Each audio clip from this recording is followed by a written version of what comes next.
Hi, my name is Jorge García. I'm a professor at Los Andes University, Department of Music. I'm here at Voltaje 2022, and it is a great pleasure for me to introduce Scott Wilson. Scott Wilson is the director of the BEAST system, the Birmingham ElectroAcoustic Sound Theatre in Birmingham, England. Thank you for the invitation. It's absolutely fantastic to be here. Why don't you give us a little bit of a background of you as a composer, BEAST, and whatever would you like to tell us about? Oh gosh. What is happening tonight? Okay, so I'll try to do that briefly. So I'm originally from Canada, from Vancouver on the west coast, but I've been living in the UK for about 18 years now, a little more than 18 years. Background as a composer, I mean, I studied in Canada, in Germany, and in the US. I think I'm somebody who's a little bit quite varied in terms of what I do. I sometimes joke that I have a sort of short attention span or something like this. But yeah, I recently had to do a talk about all of this, which I called I was always not never doing the same thing again. And sort of somehow reflecting on this fact that I have a number of different aspects, so instrumental composition, electroacoustic composition, mixed works, live performance, improvising, live coding, spatial audio, a little bit of field recording and things like this. So I think I'm somebody who brings in a lot of different threads, and it from a distance maybe looks a little bit messy, but I think there's circles of interest and things that come and go. So hopefully that's not too confusing. You're really well known as being sort of a crack in terms of Super Collider and programming. Why don't we talk a little bit about that? Yeah, so Super Collider is a computer music language for music and signal processing. I guess it's some decades old now. It's been around for a while.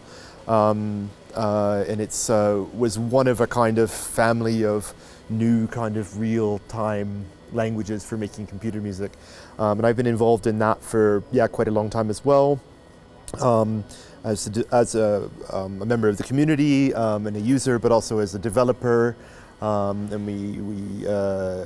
was the lead editor of the Super Collider book that was done with MIT Press, and we hosted mailing lists, things like that. So that's been kind of a big aspect of my work and something that goes through a lot of things.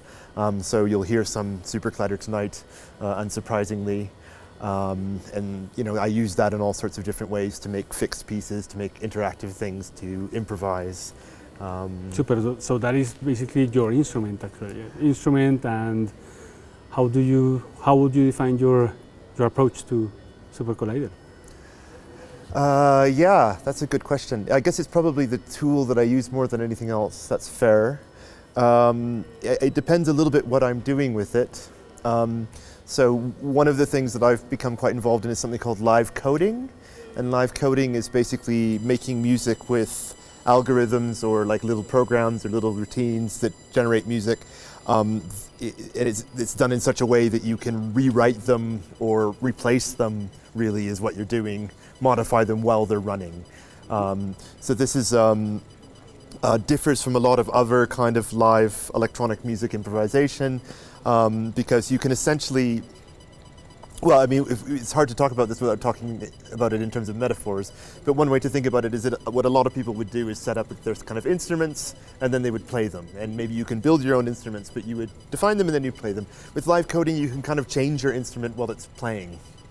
And you can copy other people's instruments if you're playing with them. So we had an ensemble in Birmingham where we would be networked and we would share our code with each other, so you could imitate very easily. And it's very, very flexible, which is quite nice. you know, there's sort of the joke that you could do almost anything you want, but not necessarily very quickly. Indeed. So that's kind of interesting from, I think, you know, tools have implications, no matter whether it's a programming language or one of these, or, you know, however you're working, you know, and they sort of structure or encourage certain sorts of ways of doing things or not doing things. So, you know, because you can make these big changes, maybe it encourages that, but you might be thinking more about what you're going to do a minute from now, you know, instead of what I'm going to do right now, if you were improvising on the piano or something like that. I mean, not always, but it's, and that probably, I suppose, has some implications in the types of music that tend to get produced, because certain things will be easier and other things will be harder. How does that relate to Beast? So Beast is Birmingham ElectroAcoustic Sound Theatre, which is a very large, it's around 100 loudspeaker system for presenting electronic music, which was founded originally by my now retired colleague John T. Harrison. We actually just celebrated its 40th anniversary, and actually his... And it was Beast's 7th? No, John T's 70th? 70th and Beast's 40th. Beast's 40th. Yeah. Mm-hmm. So I've been involved in that for as long as I've been in Birmingham, and one of the things that happened was sort of in the process of happening when I arrived, and then really kind of, you know, sort of tipped over when I was there, was moving from actually what was originally an analog system to a digital one. So when I arrived, it was still, they'd done a few sort of digital experiments, but they were still basically using this thing called 3D, which was like, it's sort of like a mixing desk in reverse. So if you think of a mixing desk of having many inputs and a couple of outputs, this had a couple of inputs and many outputs. And you would use that to crossfade sounds to different sets of speakers and making a kind of different spatial image or experience with that. And I think, you know, the system had grown and there were more and more demands in terms of flexibility, more and more multi-channel work. So instead of going from 2 tracks in a stereo piece to many, you might be going from 8 tracks or more to different sets of 8 speakers, for example. And also these things changing from piece to piece and mixing in live things, all this stuff. So it became kind of like really unmanageable with this somewhat limited piece of hardware, which had served the system very, very well for many, many years. So I started a project along with one of my doctoral students at the time, Sergio Luca, who's a Mexican composer, to make a piece of software to basically run that system, which we use as our performance software. It's called Beast Mulch, which is short for Beast Multi-Channel, and in English it also sounds a little bit like pet food, so it's a bit of a joke. We have an unfortunate history of working titles, you know, working names for things that people make as a kind of dumb joke and then they stick. The faders, of which there's one over here that's the sort of the grandchild of the faders we had made, are called motor beasts. So we have lots of things like that. But anyway, so naturally enough, I made this software, and naturally enough, I decided to try to do it in, we decided to try to do it in Super Collider, which I think actually suited it very well, because it's kind of well suited for kind of dynamic setups that change and kind of can be modified very quickly on the fly. Yeah. Yeah, would you like to tell us something about the piece that we are going to listen tonight? So there's a little bit of a mix of the program tonight. There's some work by myself and there's some work by some other people associated with Beast in Birmingham. So there's a piece by a young composer, Henry Eady, and often I think, you know, it's always humbling and exciting how young composers' work can hold up really well in comparison to everybody else's, as you know as a teacher. So that piece is based on recordings of a metal tongue drum. And it's very, very textural, I think very pretty, very nice. I think this is something that's kind of come back into a lot of, you know, what was avant-garde electroacoustic music. There's a renaissance of pieces that sound pretty. I think that's okay now. That's not considered bad in a way that, for whatever reason, it was. There's a piece by... We'll talk about that. Yeah, we could talk about that. Would be a whole other interview, actually. But there's a piece by composer Simon Smith, which is based on synthesis, actually, and sort of synthetic voice sounds, and it's quite kind of gestural and a little bit kind of abrasive, so maybe a nice counterpoint to what Henry was doing.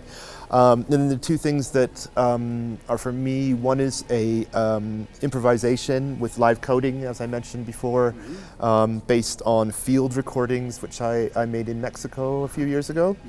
And the other piece is one of a kind of ongoing cycle of pieces, which we're going to do the next one actually tomorrow with Ephemeral, but that cycle is called What If There's Nothing You Can Do?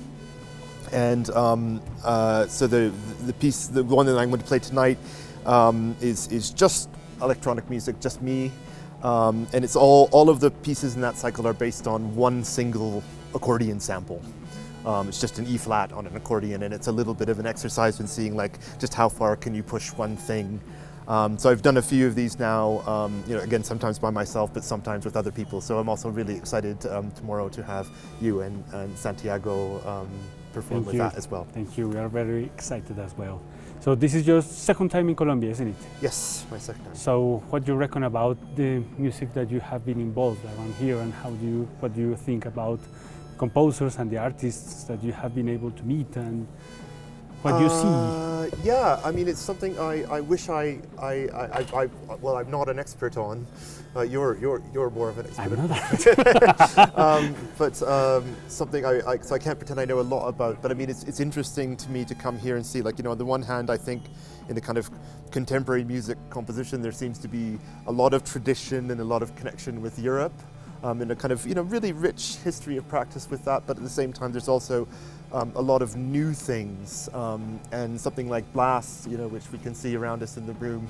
It's very interesting for me to come and see how that idea, which is, you know, Beast is 40 years old, that's not a new idea in Britain or France or Canada even, but to see how that comes in here and really engages with, you know, particularly with lots of other things, I think. So like Voltaje, you know, so there's a lot of kind of collaboration with, you know, very exciting kind of media festival like this. And I think there's more of a sense here of, more collaboration, interaction, openness to it being something else. It's not maybe so set in its ways as it is in some places like France, perhaps. Yeah. You know, where it's more. I don't mean that in a negative sense, but there's established ways of doing things and people do them. Yeah. Whereas here it seems a lot more open, and maybe that has to do something with the fact that, I mean, it's a very young country compared to places like Britain or France. The population is younger, and actually one of the things that's really struck me being here is just the audiences are fantastic. People are, you know, people come and they're not just electronic music nerds, they're kind of people from all different real world backgrounds. Yes, yes. We were joking about these ideas at lunch. We were joking about, you know, people who are real people and not real people. I think I have old-fashioned enough to think that all people are actually real people. But yes, you know, you get people who are music fans, but also very different backgrounds. People from different artistic backgrounds. You have people who are not really from arts backgrounds. It's not some niche kind of narrow audiences, and that's really exciting, and I think probably really healthy. I think so. I feel so, the same. So Scott, thank you so much for being with us. You know that the Blast and Voltaje is your home, so I really hope having you here as often as we can. Well, thank you very much. I'm delighted to hear that, and thanks for having me. It's great to be here, and also to Carmen and Juan and Voltaje and everybody. Thank you. Thanks to you.